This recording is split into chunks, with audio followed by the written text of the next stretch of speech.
UFC returns to the Meta Apex this weekend after a somewhat lackluster BMF title fight this past weekend, and they bring in Apex-worthy main event with them in the featherweight division as we have rising contender Kevin Vallejos going up against perennial gatekeeper of the contenders, Josh Emmett. Not a bad matchup. And then in the co-main event, we have the rescheduled bout of Jillian Robertson going up against Amanda Lemos. Just a quick reminder, there is a ton of MMA going on this weekend. Friday, we have Cage Warriors 201 and LFA going down. And then Saturday, we have Cage Warriors 202 before the UFC card kicks off.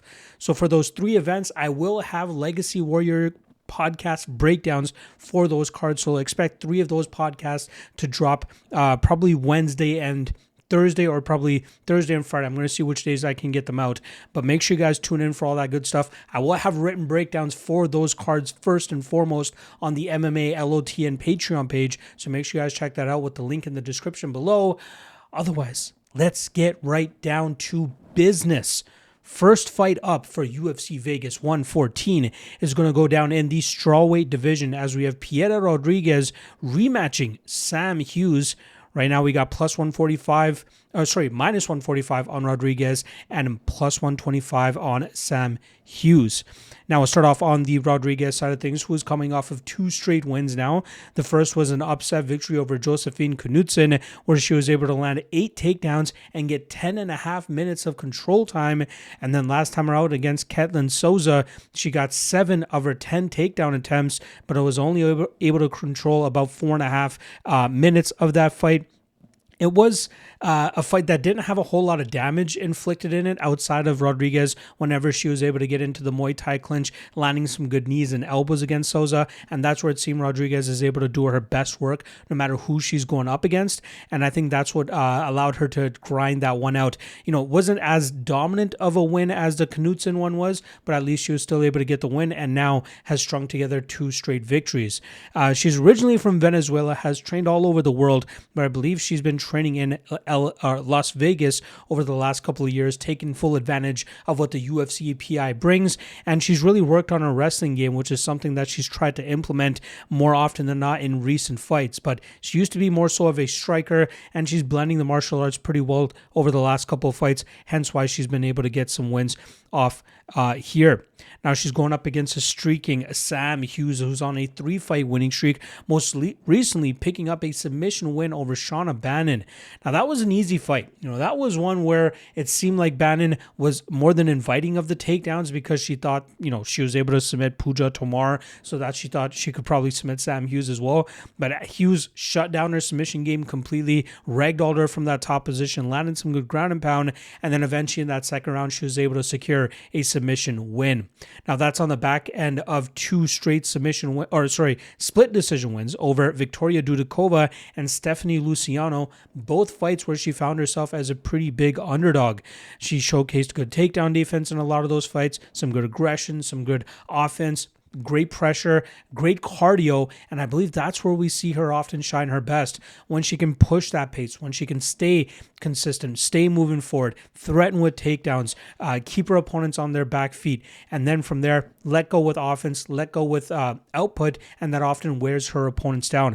But she's gotten better. You know, I've kind of given her some flack in the past for her lack of athleticism and how that doesn't allow her to get the better of some opponents like Yasmin Haragui, but she's doing her best to get stronger, to get faster, to get more powerful, and you're seeing it start to play out in her last couple of wins. Now in this fight against Piera Rodriguez, rematch of a fight that took place in October of 2022 and was a close fight for the most part. You know, I thought the second round was clear for Rodriguez. I thought the third round was clear for Hughes, and it really came down to that first round. And I'm seeing a lot of people say that, hey, because of the 2 takedowns, or I believe it was 1 takedown officially that Rodriguez landed, that should have been enough to sway the round in her favor. But I thought the damage was being done from the Hughes side of things, because every time she was taken down, she got right back to her feet. She only gave up 17 seconds of control time after that 1 takedown attempt, and she was able to get back on the gas and put Rodriguez on her back foot. So, it's not out of the realm of possibility that Hughes deserved to win that first round as well. So it makes sense why the line is closer now. It seems like a little bit of love coming in on Hughes over the last 24 hours. I like her in this spot. I feel like this is a very winnable fight for her. I think she's the one that's gotten better since the last time these two competed against each other. Rodriguez will obviously have the advantage should they tie up in the clinch. That's where she got off a lot of her good work in that second round. But I think Hughes will take what she can from that first matchup and utilize her newfound skills and, newfound strength and conditioning to really be a little bit more effective here against Rodriguez. I don't doubt Rodriguez will still land a takedown or two, but I think Hughes will be a little bit more pressure forward, trying to throw a little bit more strikes and just be even more active to get out of those clinch situations where it seems like Rodriguez has the advantage. So I'm going to go Hughes here. I like her as the dog. I think rematches don't often play out the same as the first fight, and given the improvements in Hughes's game and her physique and strength and conditioning, I think that's going to play out well for her here to go out there, out damage Rodriguez, and win this fight on the scorecards. Next up in the bantamweight division, we have Elijah Smith coming in at minus 205, going up against Su Young Yu, who comes in at plus 175. Now, starting off on the Smith side of things here, he is 9-1, coming off of a nasty slam KO over Toshiomi Kazama, one that Rampage Jackson would be proud of. That was a fight where Kazama got a takedown almost immediately. Smith scrambled, ended up in a dominant position, was raining down big shots, all while defending the submissions that Kazama was throwing at him. And then it seemed as soon as Kazama locked up the triangle or was even close to locking it up, Smith took that instant right away and just knew that he was going to slam him on his head. That's exactly what he ended up doing, and he put Kazama out cold. It was a very impressive feat from Smith. I was obviously very impressed with the slam, but I was more impressed with his scrambling ability, especially against a guy who's as much of a BJJ wizard as Kazama is. And that continues to move the 23-year-old forward, furthering that one loss that he has from, I believe, his third or fourth pro fight where he went up against Tracy Cortez's brother under the Fury FC banner, Reyes Cortez. And that was a fight where, the game planning of Cortez, the leg kicks, mixing in some of the takedowns, it was tough for Smith to really get a hold on, but he learned a lot from that. He's been streaking ever since, obviously got through the Contender series and made it to the UFC now. 2-0. His father is actually a former Tough alum, a guy that used to was on the Ultimate Fighter years and years ago. High-level BJJ specialist as well, Gilbert Smith, trains out of Colorado. So Elijah has been around mixed martial arts ever since he was a baby. So this is one of those guys that really came into the game kind of well-rounded, didn't really focus on a specific martial art. And you see, especially in the Vince Morales fight, his ability to really mix up the game. I think at his best, he's a slick striker with stinging power, good combinations, and great footwork, but you could also see him in the grappling realm be very dominant there if that's what he needs, and I think that's what he's going to have to rely on, that well-roundedness, to be successful moving on in his career. Now, he's going up against Su Young Yu, who is a road to UFC champion, got through that tournament, and is now 2-0 in the UFC. Picked up a win over AJ Cunningham, a fight I felt he should have been able to finish, but it seemed like he wanted to flex his striking muscles a little bit more than he should have, hence why that fight went into deeper water. We saw him go to his grappling bag in that third round and he was able to dominate, but it seemed like he expended too much energy in the striking game, hence why he couldn't get Cunningham out of there. Then he followed that up with a hard-fought battle over Long Xiao. Very fun fight, very close fight. I felt like one that came down to, I believe, one of the first two rounds, if I remember correctly. I thought Zhao won the last round. Again, very close fight. I think at his best, he utilizes his BJJ to really smother opponents and find crafty submissions, but his striking game has very much improved. We even saw that in his road to UFC finale win over Bergang Jilayisi, where he utilized good calf kicks, good timing on power punches to land some big shots, and his durability obviously held up for him very well. But again, I think he is most effective when he can get to his grappling and really command the top position with his smothering control and his slick jiu-jitsu game and some good submissions there as well. Now he's going up against Elijah Smith. This is a fun fight. This is one that really will show us whether Smith is on that proper trajectory because of the experience disadvantage he's going to be at here. Su Young Yu has been doing this game a lot longer than Elijah Smith. He has almost 10 more fights than him as well. He's fought pretty much all over the world, but I think that this is one that Smith is more than ready for. I think we'll see him utilize his grappling defense successively. I think that will keep this fight in the striking game, and I think he'll expect those leg kicks from you. He'll be able to check them or at least counter them and make you pay for those leg kicks as well. I think Smith is the faster, stronger fighter. I think he'll be able to land his combinations and really hurt you throughout this matchup. And I think once we hit the scorecards, I think we'll see the more damaging fighter, Elijah Smith, end up getting his hand raised here. And I think it comes by decision. All right, next up in the women's bantamweight division, we got Bia Mesquita coming in at minus 550, looking to go 7-0 as she takes on Monsi Rendon, who comes in at plus 420. I'll start off on the Mesquita side of things, who wasted no time trying to make it to the UFC after she switched her attention from Brazilian Jiu-Jitsu, a realm in which she is probably the most decorated woman of all time, and she shifted that focus to mixed martial arts. And in June of 2024, she made her debut. She was able to get the win there. And then in October, she was able to sign with LFA, October of 2024. And she rattled off another 4 straight wins there. Most importantly, that LFA title winning performance against Sierra Dinwiddie, and that got her right to the UFC. Pretty much a full year later, she was able to get to the UFC. I think it was actually October where she ended up making her debut against Alex Silva. But she's 34 years old. I believe she's going to be 35 very shortly. The UFC knew she didn't really want to waste time, so they didn't even bother throwing her onto the Contender Series. Her jiu-jitsu alone is good enough to make it to the UFC, but now it's all about meshing those two things together. It's about being able to get to the grappling safely without getting hurt too much or failing on takedown attempts and then slowing down, gassing out, and eventually getting picked apart by opponents. That's worst case scenario for Mesquita. That's remained to be seen as of yet, right? Through 6 fights. The one fight that does have a bit of an asterisk beside it was her DQ win over Hope Chase. That was a fight where she repeatedly got to dominant positions and was able to sink in chokes, but Chase is one of the toughest women to ever put away, and Mesquita was struggling to do so. Luckily for Mesquita, as it seemed as she was kind of slowing down just a tad, she ended up getting upkicked illegally by Chase, and that was a way for Mesquita to kind of find her way out of that matchup.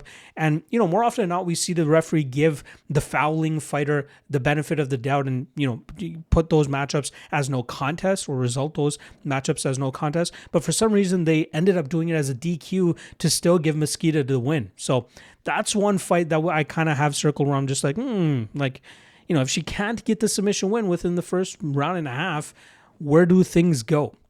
She has teamed up with American Top Team since she turned to the pro MMA world, and that's obviously the best way for her to try to get to the best of her potential in the mixed martial arts game. But the striking will always be a bit of a shortcoming. Her wrestling is largely reliant on her strength to try to get a hold of her opponents and either find those trips or work to the back and hop onto the back from there. But we're going to see that get tested in her first couple fights here with the UFC, and then we'll be able to decide whether she actually has what it takes to get to a championship level in the UFC. But again, I think she's a month shy of her 35th birthday, so she's really going to have to get on the horse if she hopes to make some noise in the bantamweight division, which again, not that deep to begin with. So she could really jump to the top of the division with a couple quick wins here.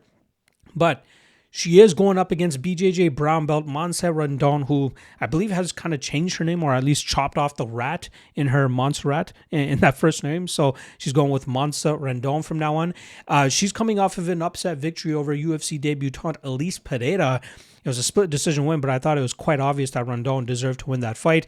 Pereira, 19 years old, so she came into the UFC maybe a little bit too early.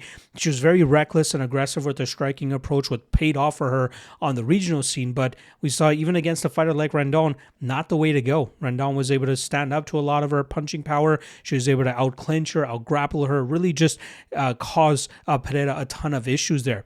That allowed Rendon to bounce back after that loss she had to Daria Zelezniakova, a fight where I felt she was grappling a little bit too hard. I felt if she stuck with her striking a little bit more, she could end up on the winning end there, but she ended up losing that fight. But she did also pull off a upset victory over Tamiris Vidal, a fight where I had no idea why everybody was so hot on Vidal. Rendon was undefeated going into that matchup.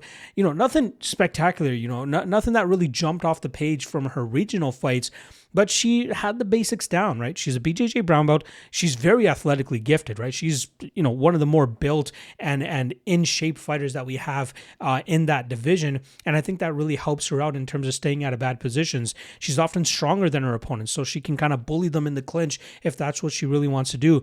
But even her striking, it's basic, but it gets the job done, right? She does good work with straight shots down the pipe, really sticks her opponents from distance. She doesn't mind being a little aggressive and trying to command some respect there, but in the clinch, she's often very strong as well. And she holds a 100% takedown defense rate, which is going to be big for her here against Pia Mesquita, who's going to be looking to get this fight to the ground. Now, I'm going to give the slight strike, the obvious striking advantage to Rendon, right? Mesquita obviously has a lot of work to do there. She's not comfortable in the striking game. She throws big shots to try to get to the clinch, to try to get to takedowns. But Rendon could be the stronger fighter, right? Rendon could make this harder for Mesquita to get this fight to the ground. And even if it does hit the ground, sure, Mesquita could get to a position where she finds a submission or even just grinds this fight out. But Rendon is strong. She's a BJJ brown belt. She knows what she's doing on the ground. So it would kind of surprise me if Mesquita just rolls over her immediately, right? I think Rendon will provide some resistance here. I see this fight actually going over 1.5 rounds. I see this fight potentially even hitting the scorecards. My prediction will be Mesquita, but she should not be minus 550 here. Rendon, again, her strength alone, which is something that I really believe is more of a factor at this level of women's mixed martial arts and at a certain rate, lower level men's MMA.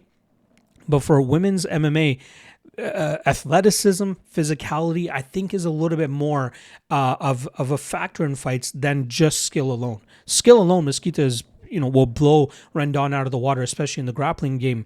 But Rendon's physicality, it kind of brings up and makes this a little bit more even of a fight. I still believe Mesquita should be the favorite. She should be roughly around minus 150. So minus 550. I feel like there is a little bit of value on the Rendon side of things here. So I would not trust Mesquita at minus 550. I think the sneaky play would be maybe Mesquita by decision, which I think was roughly around plus 300, plus 400. The over 1.5, which could cover either outcome as well, because I think Rendon can make this competitive. But again, if Rendon can stop the takedowns, be the more physical fighter in the clinch, and can keep this fight standing, this is a very winnable fight for her. So at plus 420, I think it's conceivable that it's worth value. It's worth a shot. But I'd pass on Mesquita at minus 50. I'm going to predict her to win. I think she wins by decision, but I would think twice in terms of taking that type of chalk.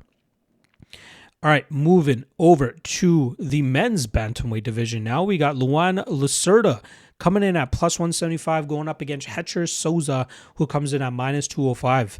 Now, Lacerda picked up his first UFC win last time around as he was able to pick up a submission win over Simon Oliveira. That was an interesting fight where the takedowns were pretty easy for Lacerda. When he was able to get the fight to the ground, he didn't really have too many issues in terms of keeping Oliveira there, and then from there he was able to eventually find that submission win. But that submission win came from bottom position, right? He had gotten shooken off a few times as Oliveira was looking to scramble, and then once Lacerda got to his back, he attacked with a few arm bars, and he finally got it on that last attempt near the ending of the second round. He's nothing special, right? That was his first fight after 2.5 years off, and he was able to save his UFC roster spot by getting the win. He's a Nova União vet who's often trained with Jose Aldo and the rest of the guys from that camp, especially in their prime, but not a guy that seems all that comfortable in the striking realm. He throws with a lot of flash, a lot of just trying to be a little bit more unorthodox with his kicking game so he can eventually mask some takedown attempts or even some clinch initiations behind it. He looks uncomfortable in the striking game, which is often where we see him get touched up. Rolls for leg locks, which puts him in bad positions against guys that can shut down his grappling game. And then, cardio seems a little bit suspect as well. Now, he's going up against Hetcher Sousa, who just won on the Contender Series a couple months back. I believe that was in August, maybe October, but he did win that fight. Won a unanimous decision against Maxon Lee. Very dominant win as well. There was numerous times where he was close to finishing that fight as well, and he was dealing with a tall, lanky fighter. Very tough for a guy that for Sosa, who likes to trade in the pocket, who likes to get to the takedowns and have some top success of his own, and dealing with a guy with the long, lanky frame of Maxon Lee. It's kind of tough for Sosa. But he did the best that he could, nearly got a few finishes, but it was still enough for the UFC to be like, hey, we need this guy on the UFC roster, and luckily he was able to get signed. But the biggest story of that fight week was the fact that a few days before the fight, he had lost his father to cancer. I believe a year prior, he had lost his sister to cancer. So to have those types of things looming in your mind and then going into the biggest fight of your mixed martial arts career and to overcome it the way that he did, very impressive, very tough to give this guy much flack and really believe in his skill set and the fact that he actually deserves to be on the UFC roster. When he first got that Contender Series opportunity, I'm like, I don't know about this guy. But then I ran the tape and he's actually not that bad. He's actually pretty good. He has legitimate potential. He is a guy that can go out there. He's very well-rounded. He rides an 11-fight winning streak. His lone defeat came in a fight where it seemed like he had a lot of bad blood with his opponent, and that caused him to, fight a little bit more aggressively than we normally see him, and that ended up with him getting knocked out in 44 seconds. But, there's nothing flashy, nothing spectacular with his game, but he's very effective and efficient with his style. He loves to take opponents to the ground, smash them from top position with nice elbows. He has a good striking game if he needs it as well. A very solid fighter and a very solid addition to the UFC roster. So I get why he's a favorite here, a solid favorite against Luan Lacerda.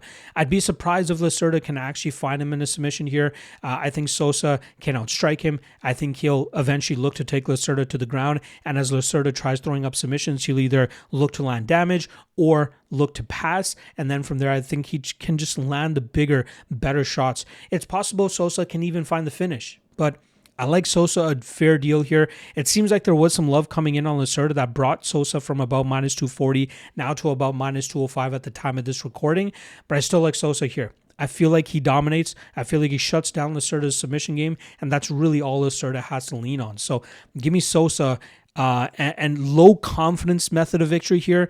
I think he wins by decision. All right, moving over to the lightweight division now. We got Balaji Oki coming in at plus 215, welcoming UFC newcomer Manuel Sosa, who comes in at minus 255. Now, Oki is coming off of a TKO loss to Mason Jones, who he nearly beat in the first round. If you guys remember that fight, Oki dropped Jones in the opening minute of that matchup, pounded on him, couldn't get him out of there.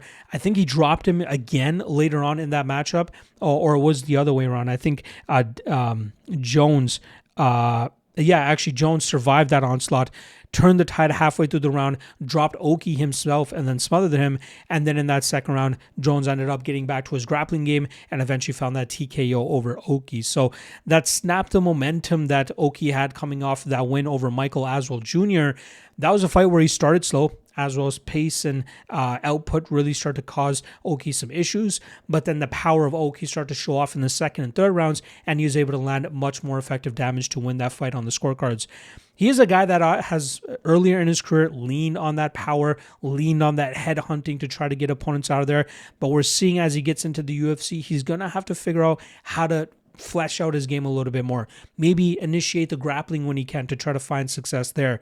The way that he did it against Temi Kwamba, really mix up the game as good as he can and then try to exaggerate the power that he has to either come up with knockdowns or knockouts.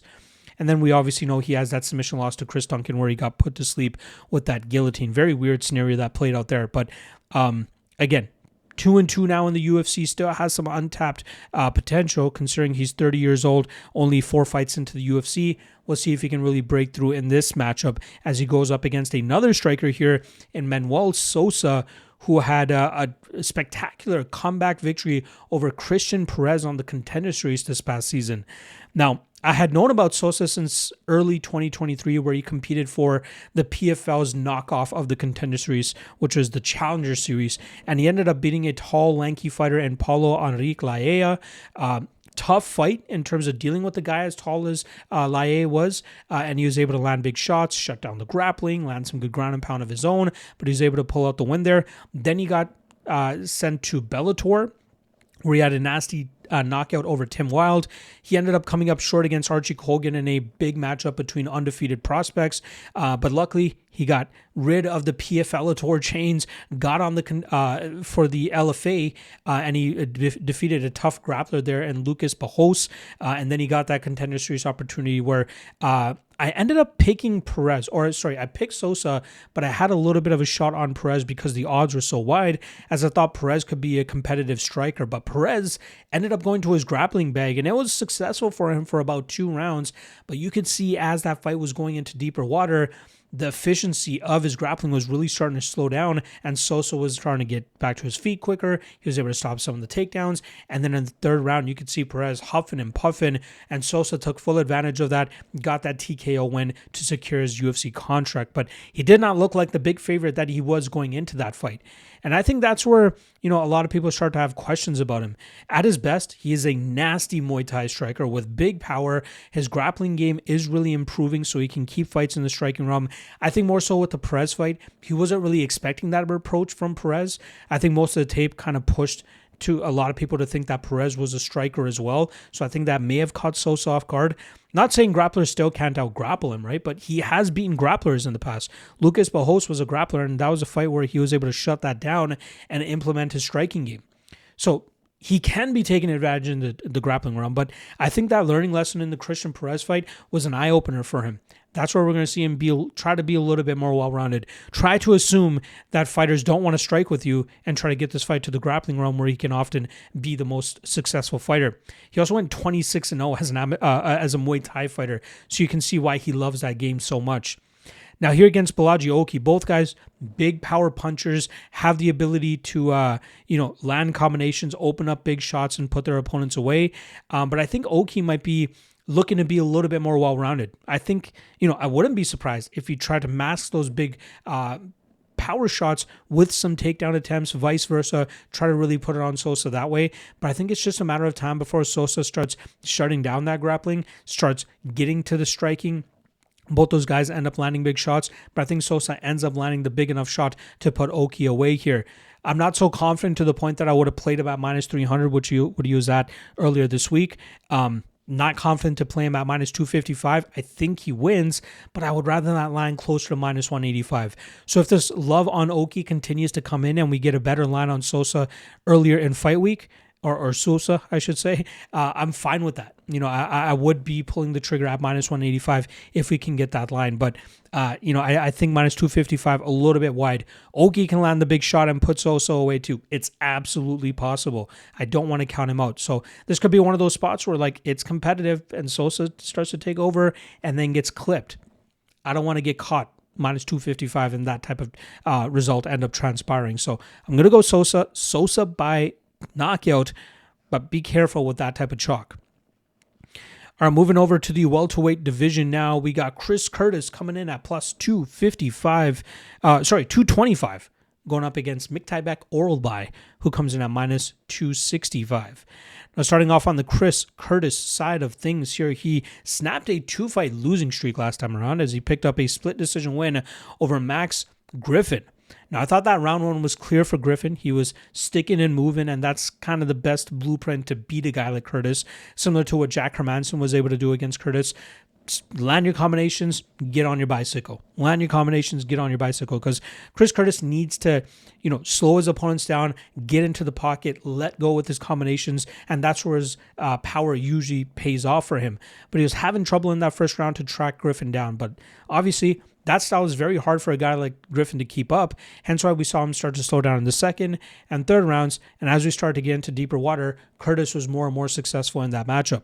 So he was able to get the decision win there. I thought it was unanimous. I thought he should have won no matter what. Rounds 2 and 3, it should have been an easy fight for the judges to score, but it seems like that where the momentum started to shift was kind of playing into the one of the judges' eyes, which is why they ended up giving that round to Griffin. Prior to that, he was coming off of a knockout loss to Roman Kopylov, which is now Chris Curtis's lone knockout loss on his record.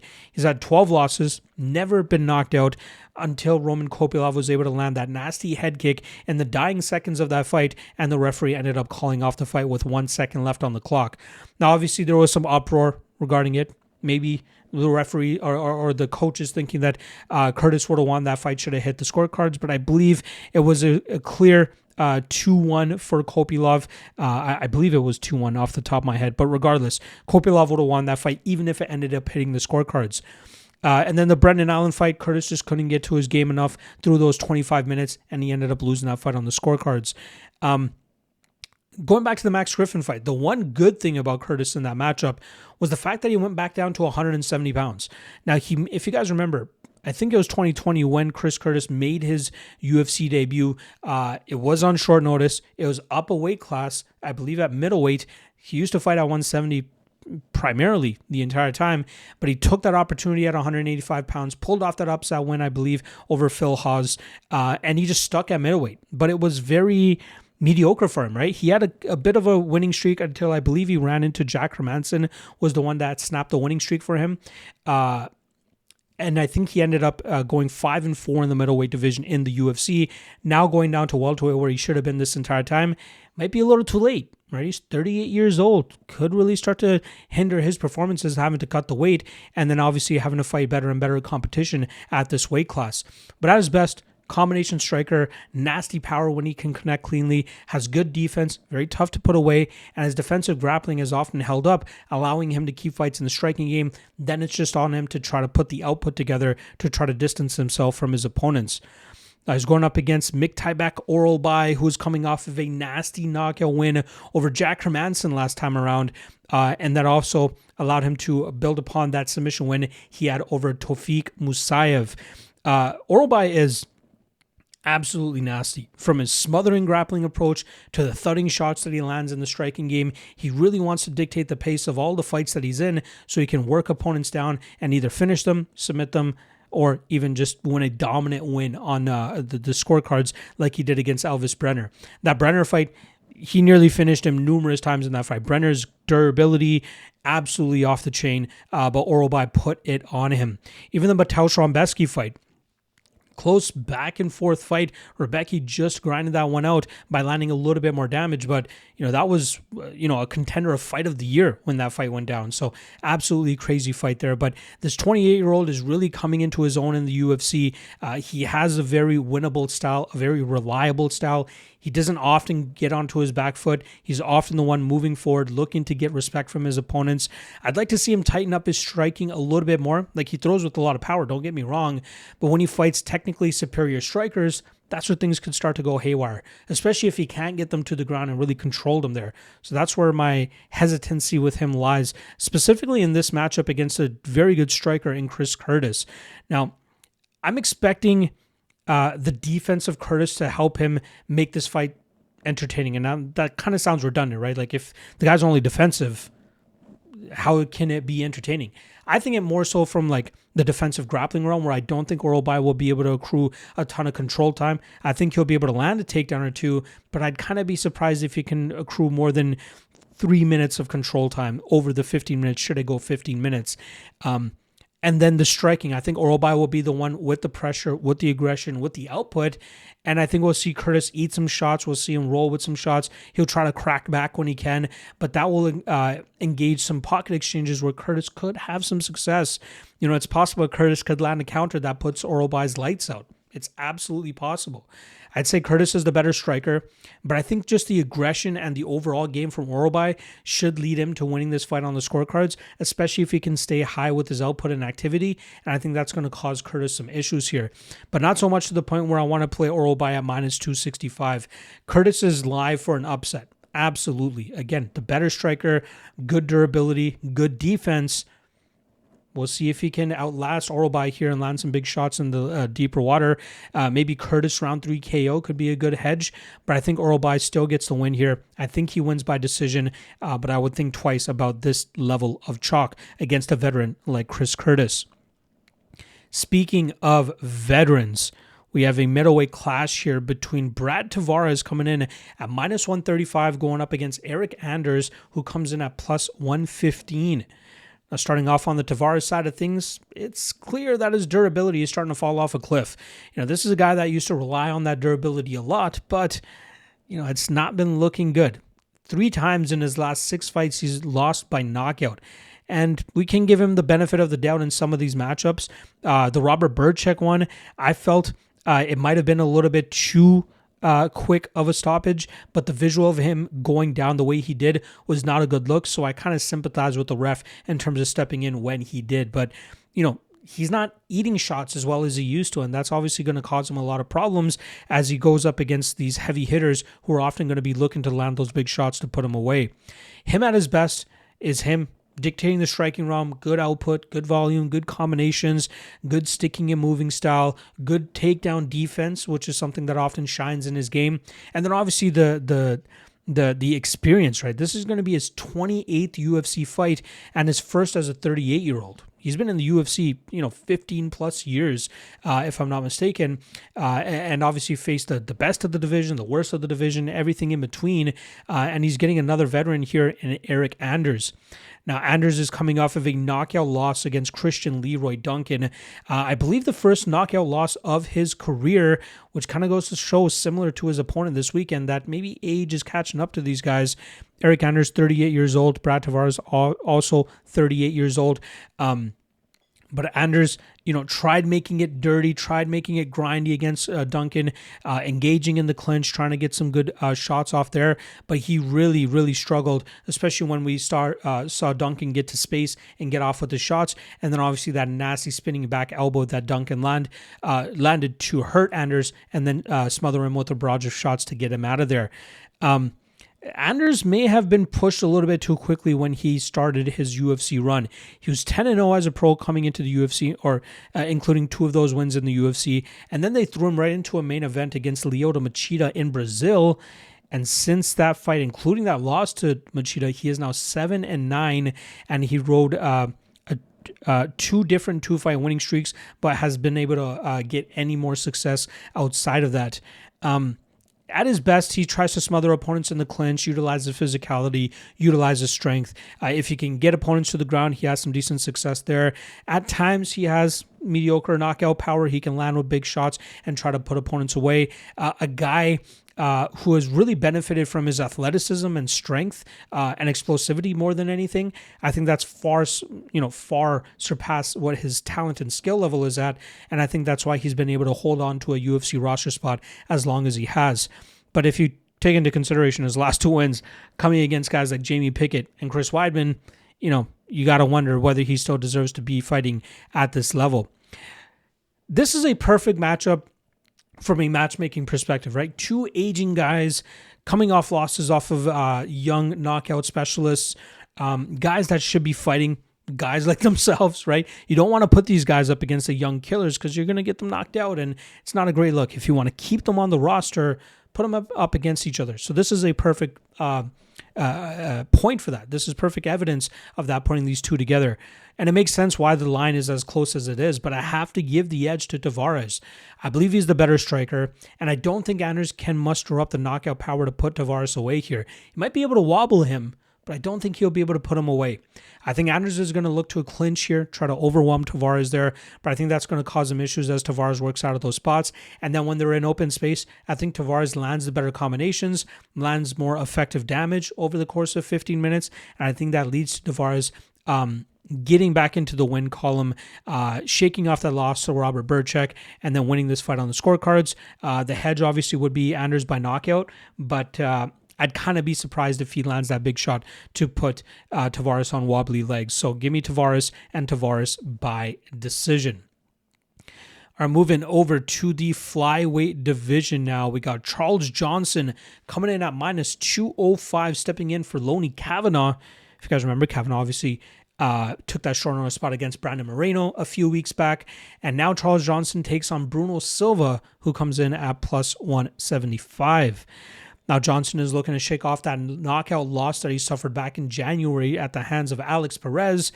A fight where I did pick Perez to win, but even I was kind of surprised that he landed those big shots to try to get Johnson out, or to get Johnson out of there. I thought he would land some big shots, but I didn't really necessarily see him rocking and finishing Johnson the way that he did. But obviously, backing Perez the way that I was that night, I'm happy with it. So I'm not going to, cry about it or anything like that. But Johnson, usually very tough to put away. A guy that's very hard to knock out. A guy that's very hard to hit cleanly because of his just, long, rangy style. With his 70-inch reach in this matchup specifically, he'll have a 4-inch reach advantage. But he often has that reach advantage to help him keep opponents at way. He sticks and moves well, has a good and educated Muay Thai striking game. His defensive grappling is very much up there, especially in recent fights.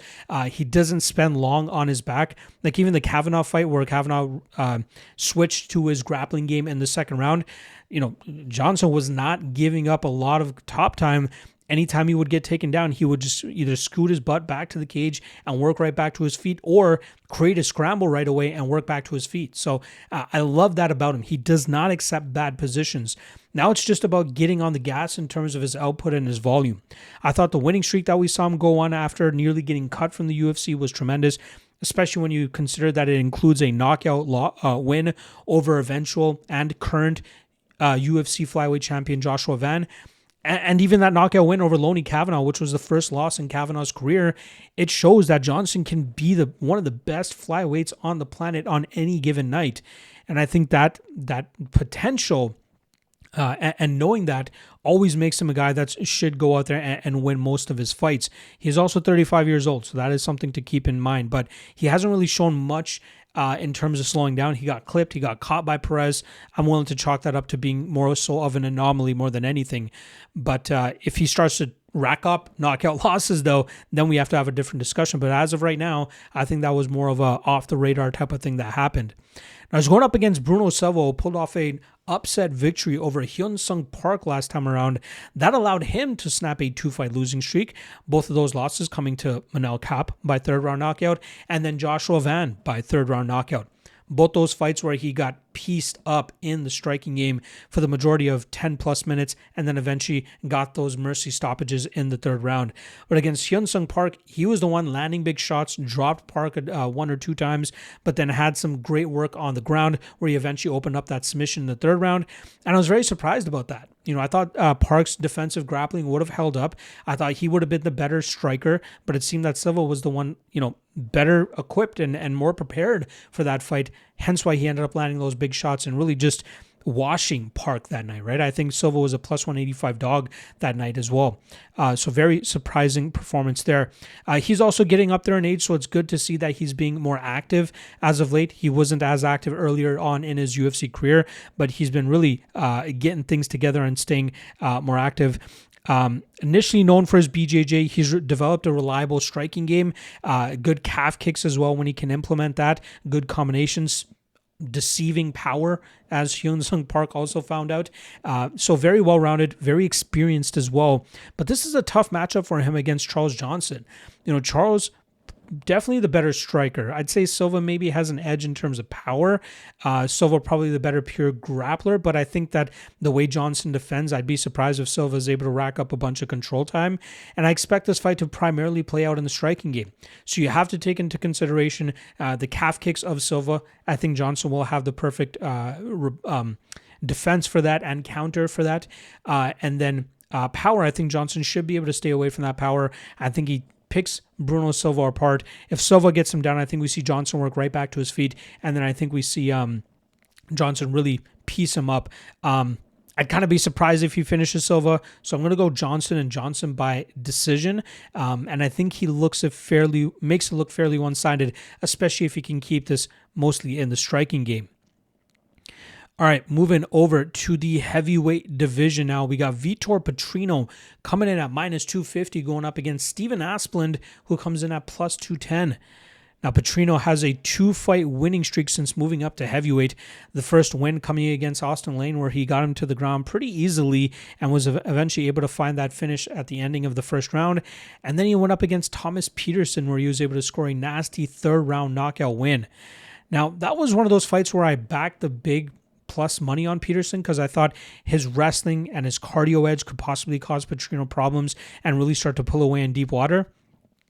First round, Petrino was able to win pretty decisively by hurting Peterson numerous times. Somehow Peterson ended up surviving. Peterson had better success in round 2 where 2 judges actually scored that round for Peterson. And I was feeling pretty good about Peterson as a big dog going into that 3rd round, feeling as though should it have hit the 3rd round, it would be a Peterson looking fight. And it was trending that way. But then within the first, I think it was 26 seconds, Petrino landed a nasty uppercut and a hook combination that put Peterson flat out. Absolutely nasty knockout there for Petrino to earn his 2nd win as a heavyweight in the UFC.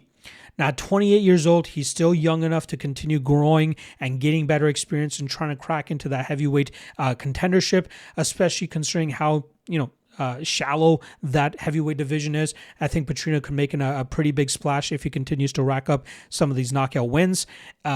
He has big power. He's worked on his grappling game a ton, which is why he's been able to pull off that submission win against Austin Lane. Even had one earlier, I forgot against I want to say Marcin Prachnio or Modestas Bukowskis. I can't recall who the other guy he got a submission win over, but clearly working on that aspect of his game. I think heavyweight might be the better spot for him. He's pretty big for 205. He's filling out heavyweight pretty well. Very big, very strong. He'll probably have a bit of a speed advantage against a lot of these guys, and that could help his power translate in some of these matchups as well. One thing I do want to touch on, there is something circulating about him having an injury to his right hand. I don't think it's something that's going to cause him too much issue in this matchup against Asplund, but again, we'll get to that in the prediction side, but I do want to touch on that considering that's picked up a little bit of steam over the last 24 hours. Now, he's going up against Steven Asplund, who's on a 4-fight winning streak, including that big knockout win that he had on the Contender Series to earn his way into the UFC. He knocked out then CFFC champion Anthony Garacio, and Asplund found himself as a pretty big underdog that night because a lot of people thought that as soon as Garacio touched Asplund, Asplund's lights would go out. But it was the other way around. Asplund had the better technique. He got to the target a lot quicker, and that resulted in him getting that 16-second knockout and obviously that UFC contract. Then he made his debut as he took on Sean Sharaf. Very fun matchup there where we saw both these guys throwing down. It was eventually a jab in near the ending of that first round or halfway through that first round that cut open Sharaf and had him leaking badly. One of the more bloodier fights that we saw last year. And then Asplund just knew that the moment would come for him to show Sharaf the door, and he was able to muster up that TKO finish with the barrage of shots in the second round. And that's Asplund at his best. He's a good boxer, slick combinations, decent hands. He loves to mix it up in the pocket. He loves to try to pressure his opponents and try to finish them with their hands. He tries to get them to the ground and try to have some success there. But I think at most he is best when he can strike and strike freely. But I think of his lack of athleticism and strength will cause him issues against tougher opponents. He can beat the Hammer Mortons and Raiden Kovacs of the world and even Sean Sharaf. But we saw one in his lone defeat against Denzel Freeman, a guy that was athletically way more gifted than him, much stronger than him. Freeman was able to have his way with Asplund and eventually get I believe it was a second round rear naked choke that night. So Asplund will eventually fight those types of guys in the UFC, and I think he's fighting one of those this weekend in Vitor Petrino. Hence why Petrino finds himself as a minus 250 favorite. Before I recorded, Petrino was roughly around minus 220. So just in the last hour or so here on Monday evening, we see Petrino taking more action, and I think rightfully so.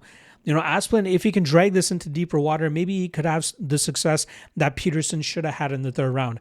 But I really think Petrino's going to get Asplund to the ground, and I think before we know it, he'll be able to get to a position to find that finishing spot. Whether it's a submission, whether it's a TKO, I just do not think Asplund is good enough on the ground yet to contend against a guy like Petrino who can smother him there. On the feet, the output, the volume, the possible cardio advantage of Asplund could cause Petrino some problems, but I think that early power of Petrino can help him mask takedowns or even land a big shot and put Asplund out that way. So I like Petrino here. I don't mind him at chalk. I'll be curious to see what the submission prop sits at when those props drop, but I like Petrino here, and I'm going to take him to win this fight by submission. All right, moving over to the featherweight division now. We got Marwan Rahiki coming in at minus 265, going up against Hardwick, who comes in at plus 225. Now, Rahiki was about minus 220 when I studied this matchup late last week, and now he finds himself at minus 265, as a lot of people believe he is a foregone conclusion to win this fight. But let's talk about him real quick. He was definitely involved in one of the best fights in this past season's Dana White Contender Series performance, where he went up against Ananias Malumba. That was a fight where he got hurt in the first round very badly. He recovered, got hurt again halfway through the round, recovered again, and then eventually put his foot on the gas in round 2 when he realized his opponent was slowing down, and he was able to get the finish there with a barrage of shots. Started off with a nasty knee, followed up with big combinations after that, and the referee eventually stepped in. He's a very calm, composed, and disciplined fighter, and it's hard to blame him for having that type of style, considering he trains alongside a killer like Killen Saukild. He's very solid, and he's pretty much had a fast track in the MMA game. He made his first amateur fight back in April of 2023, and then 3 months short of 3 years since that, he's making his UFC debut. He's finished all 6 of his pro opponents and even captured a few Australian titles as well. Very well-rounded, slick striker, very active jiu-jitsu game as well. I love what he does off of his back, but he's very calm and methodical, especially with how he lets go with his combinations. And he's only 23 years old. The sky is the limit for this kid. I'm really excited to see how he flourishes in the UFC and how the UFC looks to match him up moving forward. Now, he's going up against Hardwick, who got his UFC call on short notice last time around as he went up against Cowie Fernandez. Now, that was a fight where I really thought Hardwick had the style to cause Fernandez problems. And what I mean by that is he has like the Billy Quarantillo effect, where he takes a little bit of a beating early, but then can put his foot on the gas and really drown opponents with his cardio and with his volume. What I failed to realize that even though I believed in his durability and his chin, I overlooked the fact that Fernandez could just chop his leg off the way that he did and get the finish in 2.5, 3 minutes. He was able to chop, or 3.5 minutes. He was able to get the TKO win by calf kicks. Absolutely crazy work from Fernandez, and taking advantage of that the way that he did. Like, it's not like Hardwick hasn't fought heavy punchers and kickers in the past. Quenny Lopez is a guy that he defended his Cage Warriors title against and was able to outlast him and finish him in the 4th round of that fight. So to see him go out the way that he did against Fernandez was a little bit surprising to me, but rude awakening for Hardwick to get to the UFC in that fashion. Like I said, the way Hardwick normally wins his fight, it's very close and competitive early, but he really starts to pull away as his pressure and his volume starts to get a little bit higher, and his opponents are unable to keep up with it, and then he's able to get late finishes or win fights on scorecards that way as well. His grappling or defensive grappling has improved a fair bit, which is why he's often able to just go out there and outstrike his opponents. Now, he's going up against a tough Marwan Rahiki here, and this is one of those fights where I don't want to completely count Hardwick out. If he can get this into deeper waters, sure, he could have some success, but I still believe Rahiki is the better fighter all around. I think he's a slicker striker. I think he hits with a little bit more emphasis. I think he can really avoid most of Hardwick's striking style. If Hardwick looks to take this to the ground, I think he'll struggle to do so, and even if he does, I think Rahiki's jiu-jitsu game is better. It's a fun fight. It's one where I feel like Rahiki knows how to beat Hardwick, and I think he's going to get to that style. I wonder if he's going to try to utilize the same approach that Fernandez did, and I'd like to see if Hardwick has figured out how to become more defensively responsible with his leg-kicking defense. But I think Rahiki wins. I think he wins inside the distance, but I don't want to count out Hardwick that much. Not saying I'm trying to look for a way to play Hardwick. I would not. I think Rahiki wins this fight, but at a certain point, we have to take odds into consideration, and I wonder, is Rahiki 75% worthy of winning this fight? I think so. So we'll see where this line goes throughout fight week. We did see some action come in on Rahiki to push him from 220 to 265, but I want to see where it really starts to settle out closer to fight time. But I'm going to go Rahiki, and I think he wins inside the distance.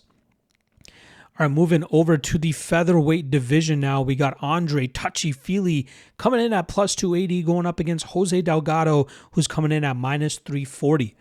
Now, starting off on the Fili side of things, he's coming off of a split decision win. I believe it was a split decision win over Christian C-Rod Rodriguez last time around. And I'll admit, if you guys have been watching me for a while, you guys know I am big on Christian Rodriguez. But even that was a fight where I was a little bit skeptical about it, especially seeing what C-Rod did against Melquizael Costa, who's absolutely streaking as of late. I'm starting to, he's losing points in my head, and I had questions about taking him as a chalky favorite against Andre Fili. And for the reason exactly why we saw, it seemed like the size advantage of Fili. Rodriguez is a guy that's a tweener between 135 and 145, unfortunately forced to fight at 145 because he keeps having issues making 135 pounds. And that fight against Fili is a perfect example of why he should be at 135 pounds. Fili was just outworking him from the striking game. He was able to stick and move. He was able to utilize his length to really touch up Rodriguez with the jab. And even in the grappling game, Rodriguez was kind of struggling there with the strength advantage of Fili. Fili is, a tough guy to really dictate. He's been one of the more consistently inconsistent fighters. Since his loss to Joanderson Brito in April of 2022, he's exchanged wins and losses the entire time. He's never been able to put together, at least in that stretch, never been able to put together something longer than a 2-fight winning streak. Actually, even in his 25 appearances with the UFC, he's never gone on anything longer than a 2-fight winning streak. So he has some success and then he falls right off. And then he has success and he falls right off. He's well-rounded. He can grapple when he needs to. He can strike when he needs to, but he doesn't really have what it takes to get to that next level. And he's 35 now, right? I remember when he first came into the UFC, people were hyping him up because he was coming out of the Team Alpha Male crew. He seemed fun. He seemed entertaining, but it seemed like his skill set never really caught up to the hype that he had earlier on in his career. Somebody who did have some hype, kind of had it fizzle off, is his opponent, Jose Delgado, who came up short by decision last time around against Nathaniel Wood. That had a seven-fight winning streak snapped in just his third UFC fight, and that came back in October. He started strong by dropping Wood in the first round and nearly finishing him. However, the veteran managed to survive and eke out the next 2 rounds. It was a very close fight. Majority of fans thought that Delgado did enough to win it, but it was very close, and all 3 judges actually had the same scorecard of round 1 for Delgado and the next 2 rounds for Nathaniel Wood. Win or lose, it was still great experience for Delgado, who's kind of just gotten used to just going out there and knocking dudes out. Nasty striking, good power, good speed with his hands as well, and that's obviously allowed him to go out there and win a lot of his fights. His first loss came back in the day in February of 2023, where he came up short against Chris McCate, who's a very strong wrestler, and he was able to negate most of Delgado's striking advantage with his grappling.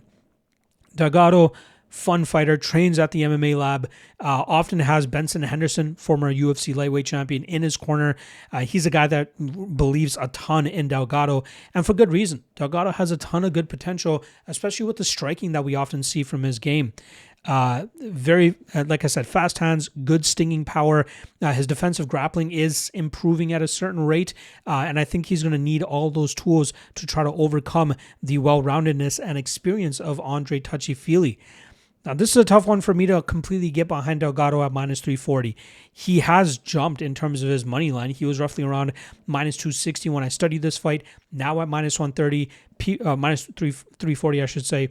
And a lot of people believe that Delgado can find the chin and put Fili away.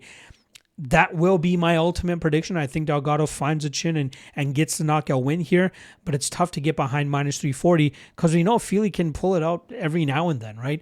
Sometimes he can go out there and get the knockout win. Sometimes he can go out there and grind guys out. He can be competitive here against Delgado. I ultimately think the power of Delgado will be the difference maker, and that's enough for him to find the chin and put Fili away. But I would say more so at a minus 185 rate, not minus 340. So if you're able to get early numbers on Delgado closer to minus 200, all praise to you.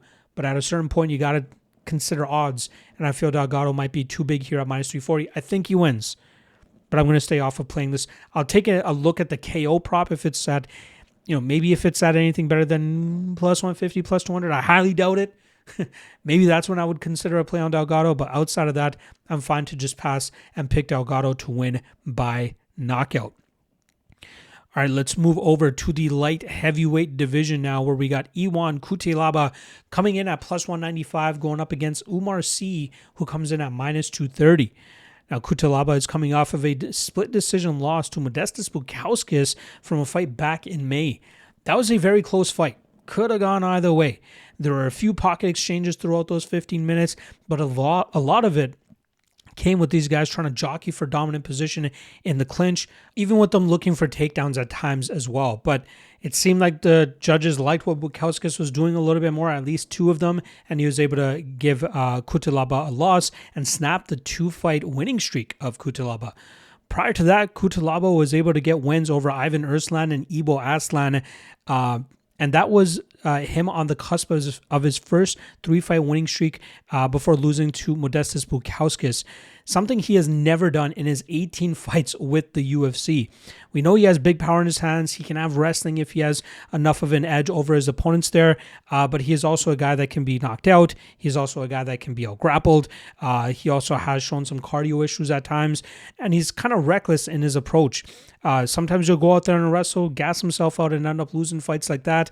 But, very much a middling light heavyweight in the UFC. Now he's going up against Umar C, who is coming in off of a knockout win over Brenjison Ribeiro. It was a fight where we saw him go back to his roots of his wrestling, get the takedown, smother Ribeiro. There was a point where Ribeiro worked back to his feet after he created a scramble with a Kimura attempt, but it wasn't long before C eventually got him back to the mat and then found that dominant position to get the TKO near the ending of that first round. He's working on his striking game. That's clearly where he needs the most help, just as we saw in the Alonzo Menafield fight, where we saw him kind of fail on his takedowns and be forced to strike with a heavy puncher, and he was in it for a little bit, but it seemed that Menafield was just edging him out ever so slightly. But at his best, he's able to get his opponents to the ground, smother them from that top position, find finishes, find submissions, and he just dominates when he's able to get those takedowns. I think he is one of the more brighter prospects that the light heavyweight division has. 30 years old, fighting an established name this weekend in Iwan Cutelaba. He can definitely start getting closer and closer to title contention, and he could be a guy that could eventually find himself with a title shot one of these days because of that grapple-heavy style and how dominant he is from that top position. It's all about rounding out the striking game now. If he can find the power in his hands to be more threatening there, to gain more respect from his opponent so that it's easier for him to eventually look for takedown attempts, that would help him tenfold. Now he's going up against Iwan Cutelaba here. Fun fight, but one that I feel like C will dominate once again. I think Cutelaba often comes up short against guys that can, instill their will or just, implement their will and not have too much resistance coming back. Cutelaba obviously can throw with some power, might threaten with takedowns as well, might even be able to shuck off a few of the early takedowns from C. But I think once C starts wearing on him against the cage, starts landing his takedowns and getting those dominant positions, I think we'll see eventually get C to pull off a submission here and really strangle Cutelaba, who's had some issues with that in the past. So look for the the size advantage here for C. He has a 3-inch height advantage. He has an 8-inch reach advantage as well that could help him pick Iwan Cutelaba from distance. And then set up takedowns behind that. But I'm fully expecting C to dominate this matchup, and I expect it to come, once the victory happens, I think it ends up coming by submission. So give me C to get the submission within 2 or so rounds. All right, that brings us to the co-main event now, as we have strawweights. Amanda Lemos coming in at plus 170, going up against Jillian Robertson, who comes in at minus 195. Now, just to note, this is a fight that was rescheduled after it had fallen off, I believe either from a December or January spot, but a fight day illness to Lemos caused the fight to get canceled, and obviously the UFC wanted to rebook it. Now here they are, both women healthy again, looking to throw down and scrap. So we'll start off on the Lemos side of things, who is 38 years old, and she's coming off of a loss to Tatiana Suarez from back in September. She had a strong third round as Suarez started to slow, but we saw some good defensive grappling from Lemos to not get finished through those first 2 rounds against the heavy grappling style of Suarez. I don't think we'll ever see Lemos get back to a title fight, but she is always going to be a tough fight for fighters looking to break into title contention or even to break into that top 5 to 7 range of the strawweight division. Obviously, things will start to slow sooner than later for her at 38 years old, but she relies heavily on her speed and power. But we also saw her rely on some grappling, as she did against Yasmin Lucindo. That was a fight where, a lot of people thought Lucindo was going to be able to out-grapple Lemos, but it was the other way around. Lemos utilized her strength and her grappling to keep Lucindo on her back, and she was able to win that fight on the scorecards pretty convincingly. Strong grapplers will be her kryptonite, but they need to have a good enough wrestling game, but they also need to have good enough physicality to get Lemos in those bad spots and keep her there. On the feet, big power, big speed. She has a decent submission game of her own as well. And we've seen fights, we've seen the Mackenzie Dern fight where she was able to thwart the grappling of Dern and land more damage to still win that fight on the scorecards. And then we've seen other fights where she gets submitted by a fighter like Verna Janjidoba, who is a very slick BJJ specialist as well. And obviously this weekend, she's going up against a very strong grappler who's in the best form of her career here in Jillian Robertson, who's on a 4-fight winning streak, finishing 2 of those matchups against Poliana Viena and then last time around against Marina Rodriguez. And that's, this is the best she's looked. She's 6-1 over her last 7 fights, something that not a lot of people are talking about, but more than reason why she should be fighting a former title challenger here in Amanda Lemos. She does a decent job in terms of getting to her grappling. She puts a stamp on her recent fights recently to get to her positions and smother those opponents. Prior to this 7-fight winning streak she's on, she went 7-5 through her first 12 UFC fights, really struggling to get some consistency to break into a position that she's currently at. And it's her lack of striking and questionable wrestling at times that has caused her issues. We know she's very uncomfortable in the striking game, so when she can't get her takedowns, she's often getting touched up and bloodied on the feet, and obviously if fights end up hitting the scorecards, it's obvious who's going to end up getting their hand raised there.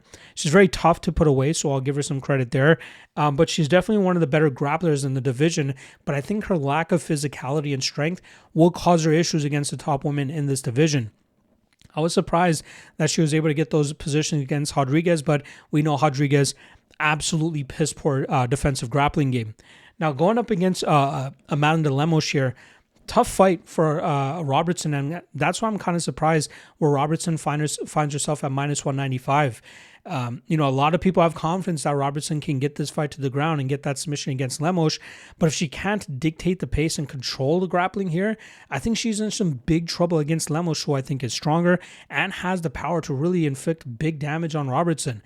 I think so much so to the point that Lemos will stay safe enough on the ground, and then when they get back to the striking game, I think she'll get on the pressure and really land some big shots on Robertson to really contain and soften the type of approach Robertson will look to take. Robertson will always be on the gas looking to get takedowns, but once she starts feeling that power from Lemos and she starts failing on some of these takedowns, I think that's where we see Lemos really start to take over and land with big power, and I think she actually ends up winning this fight by knockout. So I'm going to go with the Brazilian here. I know she's getting up there in age. I know momentum is on Jillian Robertson's side, but this is all styles, how they clash.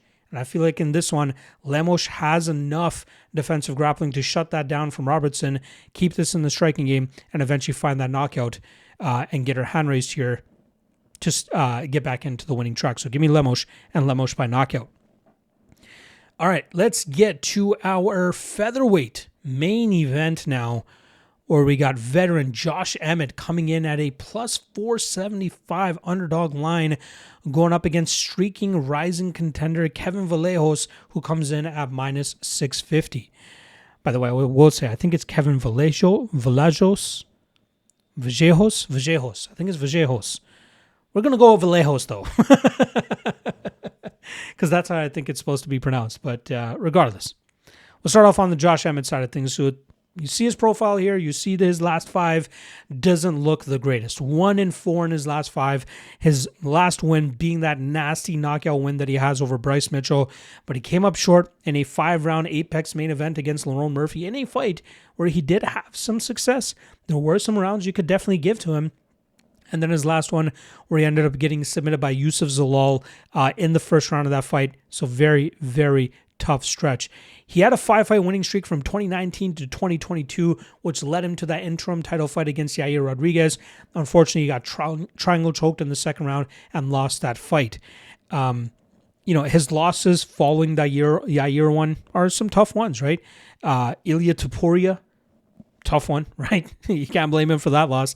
Lerone Murphy, who's in a number one contender fight later on this month, and then Yusuf Zalal, who's obviously had a career resurgence ever since coming back to the promotion. He has big power in his hands. His wrestling is not all that bad. I'd say his kind of kryptonite is guys that can actually get him to the ground and implement their wrestling game. His durability is definitely up there. He's been rocked and hurt in some fights, but seeing the shots that he ate against Topuria and stayed in that fight, absolutely crazy. Even Murphy was able to land some big shots on him, but he stayed in that fight and made it competitive. I know he's 41 years old, but he seems like one of those guys that's in a bit of an anomaly because of his athleticism and because of his experience. So that's going to make it tough for a lot of guys to have success against him to get to that next level. Again, Yair, submission. Topuria, banged on him. Mitchell couldn't even get to it before he ended up getting knocked out. Murphy was supposedly supposed to just cruise in that fight, but it was a lot closer than a lot of people thought it would be. And then Zalal was able to exploit the submission defense of Emmett and end up submitting him there. So again, it doesn't look the greatest for him, but he's still a guy that can be very competitive. Now, he's going up against Kevin Vallejos, who's obviously won all of his fights ever since losing that 2023 Contender Series matchup to Gene Silva. He ended up going 15 minutes with him, so that's a consolation prize in and of itself. But he was able to get back on the train, won 2 fights on the regional scene, got another shot on the Contender Series, provided a nasty knockout victory over Cam Teague, and now has won 2 of his 3 UFC wins by knockout. The other one, he went to a fun striking decision against Danny Silva. The Giga Chikadze fight, which was his last one, I believe in December, that was the co-main event. He was getting a bit touched up by Chikadze in that first round, but luckily in the second round, he was able to unleash a nasty spinning back fist, I believe it was, or a spinning back elbow, and it hurt Chikadze and put him away that way. Very nasty knockout win, and a big win for Vallejos, but do not overlook how that fight was going, right? He is a guy that is heavily reliant on landing power combinations to try to hurt his opponents. He'll try to mix in the grappling when he can to try to just be a little bit more well-rounded. But don't get me wrong, his bread and butter is his striking, landing that power, relying on that knockout power to try to get opponents out of there. But if they don't get out of there, things might get a little shaky depending on who he's going up against.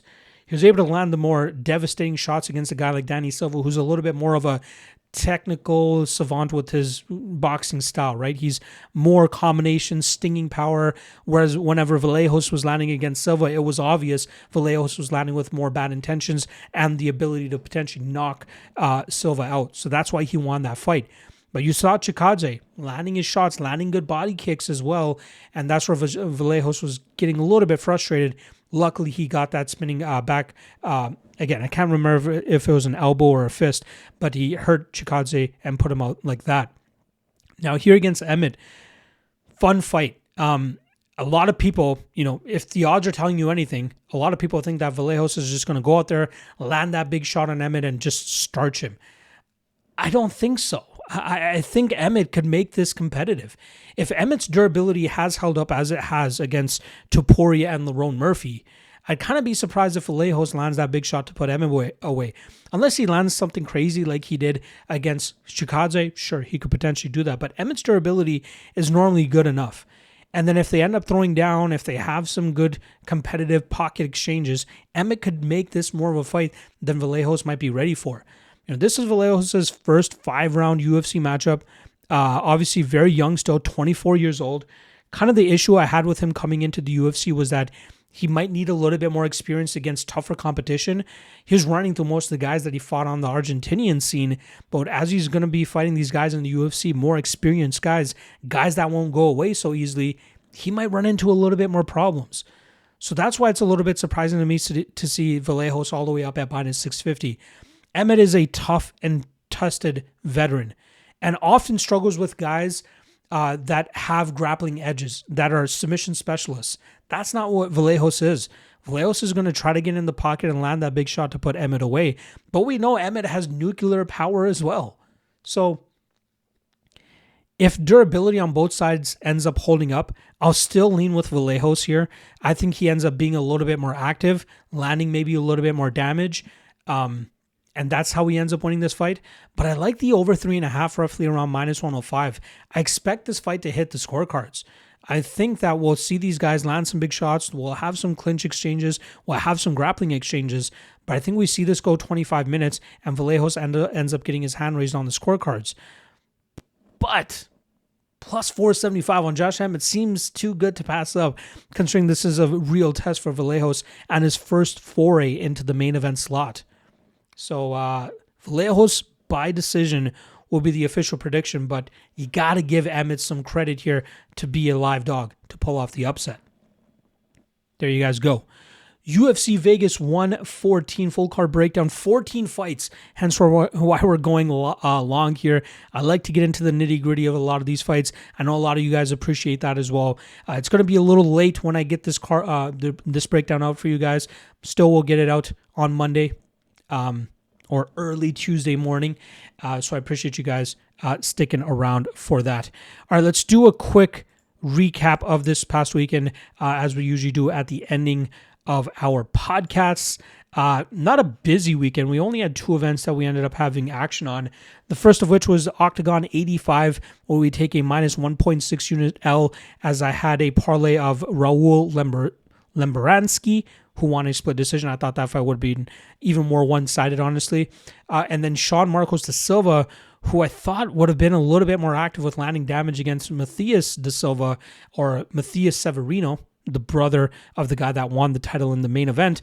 But Matthias landed better damage, apparently, and that was enough for him to get that. And he even landed some takedowns and control in that third round, which is something I really didn't expect Sean Marcos de Silva to give up. So we end up taking an L on Octagon 85.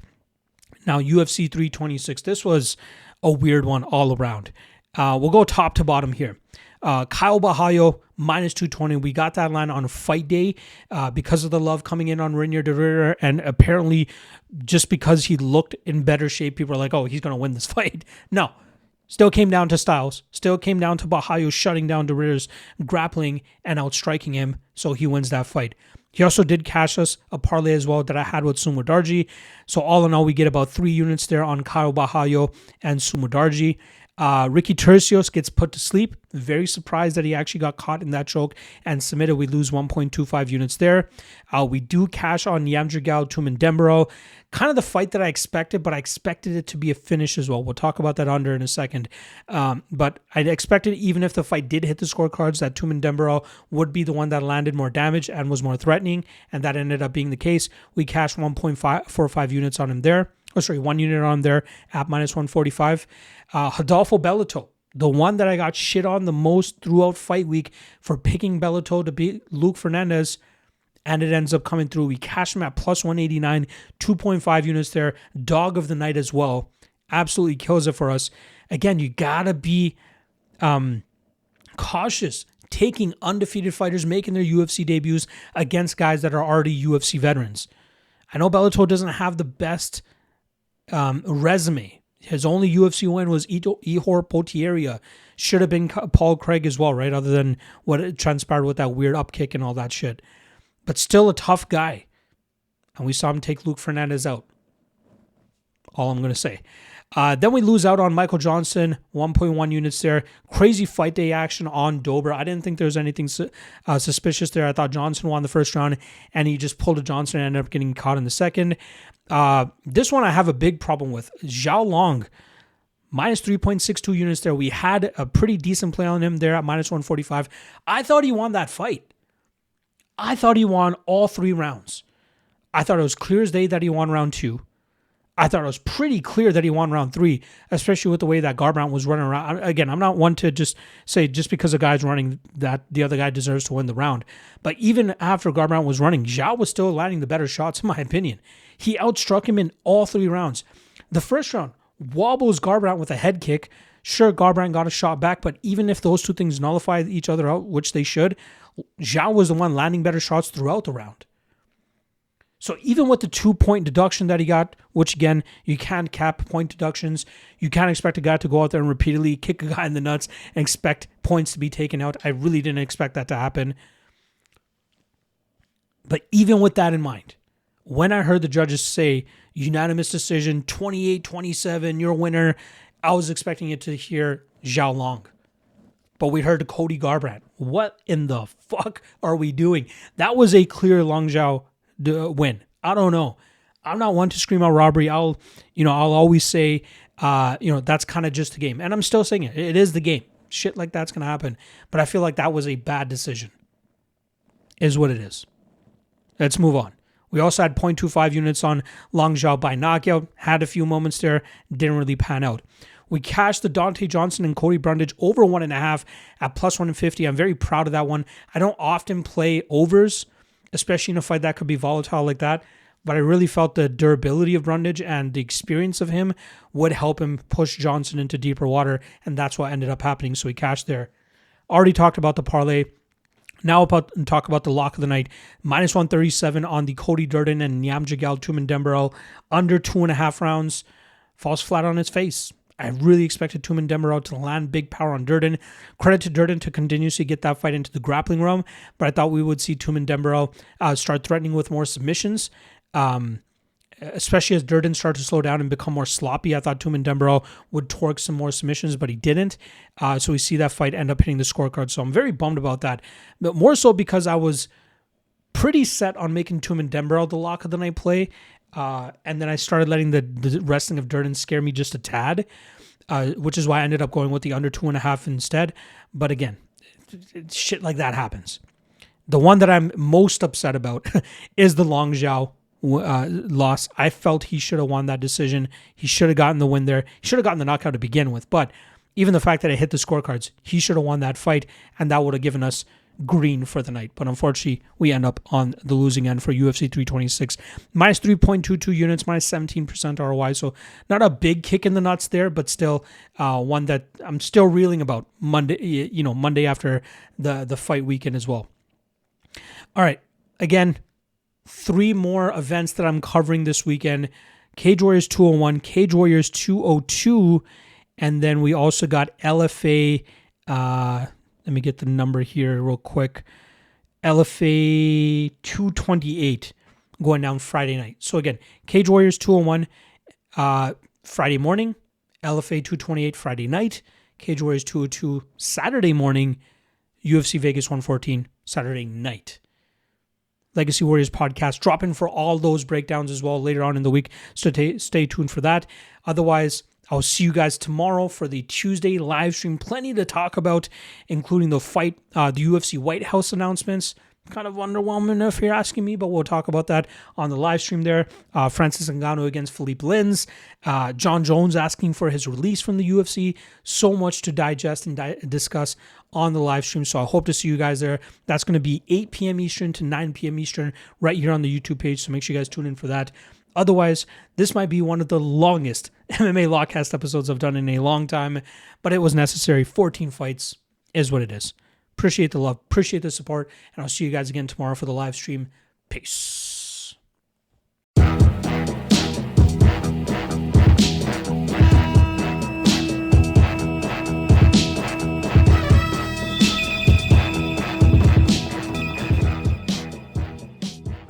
Last thing.